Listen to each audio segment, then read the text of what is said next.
Welcome back to the Viveport review, where we take a look at newly released Viveport Infinity subscription titles. Today's game is Proze Enlightenment. So the game is currently on sale for $17.99. You could find it as a Viveport subscription title, and it's also on Steam. Now this is a puzzle exploration game, and it's very similar to The Gallery. Unlike The Gallery though, I found these puzzles to be a bit harder, and the game definitely does not hold your hand at all. The game takes place in both the past and the present. There are two separate storylines that will overlap with one another. It takes place in a mysterious research complex in Siberia, and the past story is of an employee who works there trying to discover information about the facility. And then the second story is present day, a group of friends trying to gather information about the facility. The game has a bit of an ominous and spooky tone, which is set up right in the beginning during the initial narration, where you ride this extremely long elevator up to the research center. It actually got to the point where I was hoping it wouldn't stop and have me walk off the elevator, because it was so high up and I was already getting uncomfortable. Then the game starts you off in a lab and really doesn't give you any hints on what to do. You actually start in the dark and have to figure out how to turn on the lights. For the most part, I felt the puzzles were clever. They even incorporated some smart usages of physics. And most importantly, the puzzles made sense. Nothing was abstract or felt cheap, except for maybe one scenario which kind of came down to a pixel hunt where I had to find a password, and it was just taped in a rather strange location. It's not really a typical place where an employee might leave their password. Now, the game uses a checkpoint save system, which may compound your frustration, because if you do come across a puzzle and you're stuck and you just get frustrated and shut the game off, you're gonna have to redo some work to get back to where you were.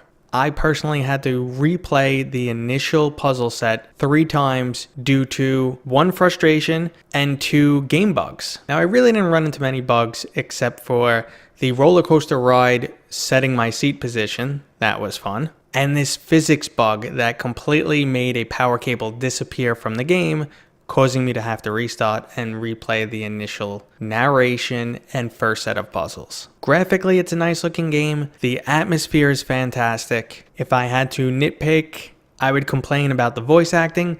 While it's more than adequate, it does a good job. It never falls flat. It's just not exceptional. I also ended up playing this game seated, and I recommend it that way because this game doesn't actually track your headset. It tracks the center of the floor location. This, combined with free locomotion, actually caused me to bump into objects that I actually didn't feel like I was near. The game was tracking the center of the room, and that was being pushed into walls or other objects, and I wasn't able to move, which was causing the screen to kind of bump up against things that, in my view, weren't there, which was a little irritating in VR. If you sit in a swivel chair, you don't have to deal with snap turning or their motion sickness inducing smooth turning that's turned on by default.